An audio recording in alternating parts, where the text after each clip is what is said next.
నా ఎరువు అది ఫ్యాక్టరీ అన్నమాట. గుంట ఎరువు ఫ్యాక్టరీ ఇది. గుంట తీసేసి ఇక దాంట్లో ఇప్పుడు మీరు అడుగు నుంచి తూముకుని వాడుకుంటాను నేను. కనీసం అది 5 feet ఉంటుంది లోతు. ఆ 5 feet లోతులో ఫస్ట్ సమ్మర్లో అంతా తీయించేసి 5 feet లోతు అన్నీ వేస్తా. ఇదిగోండి ఊక, ఇక్కడ ఇది ఊక పోసేస్తాను. తర్వాత ఎస్పెషల్లీ అదేదో ఆకులు ఉంటాయి, గానుగ ఆకులు అంటాము.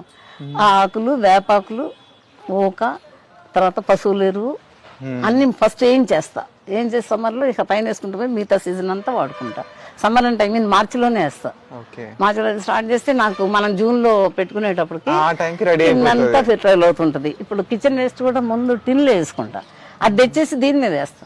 ఈ పద్ధతిన మీ ఇంటి నుంచి అసలు వేస్ట్ ప్రొడ్యూస్ అవ్వదు, బయటకు అనేది లేదు అసలు వేస్ట్.